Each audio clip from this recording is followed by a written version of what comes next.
Amid the desperate search for Argentina's missing submarine last week, there was one small positive development that went largely unnoticed because of more important events at sea. It was Bueno Aires' acceptance of help from London. With no mention or thought to the past, the two old foes worked together to find the 44 missing men and women.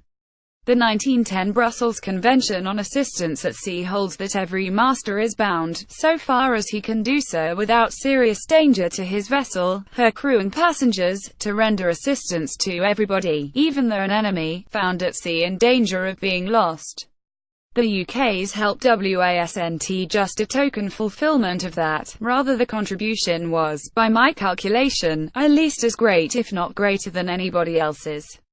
By day 7 of the search, the British deployment was substantial by any measure.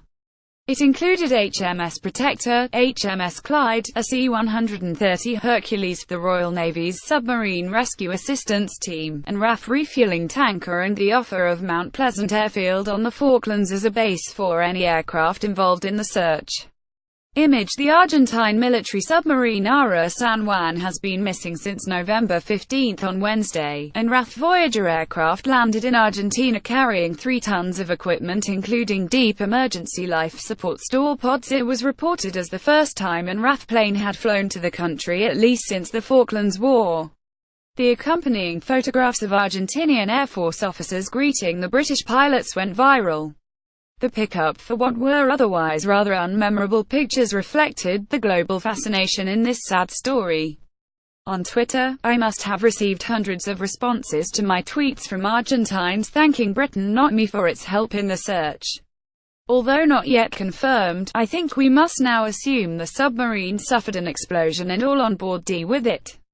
Alistair Bunkleshaw. There were the predictable few, from either side, whose opinions remained rooted in the ill feeling of history, but they were rare and either ignored or dismissed by other Twitter users. Throughout this, the British government remained relatively muted, limiting their public announcements to a few care-rewarded mod press releases.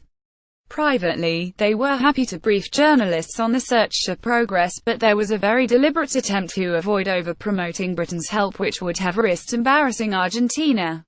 We were trying to be respectful, a mod source explained.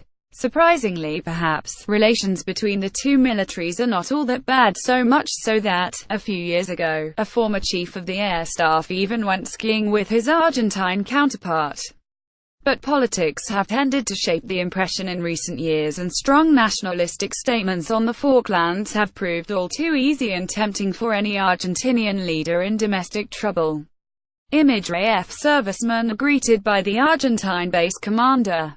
Pics: Guillermo Lobo. Politics has been rightly absent during this incident, so much so that Oscar Aguirre, Argentina's defense minister, visited the search headquarters recently, and personally thanked the UK personnel involved. Although not yet confirmed, I think we must now assume the submarine suffered an explosion and all on board deal with it.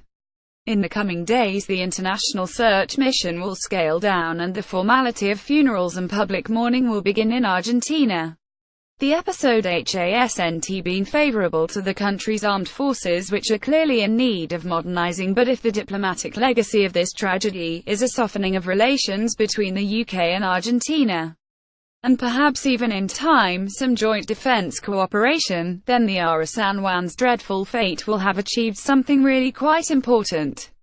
Sky Views is a series of comment pieces by Sky News editors and correspondents, published every morning. Previously on Sky Views, Katie Stallard Pope's words will matter in Myanmar.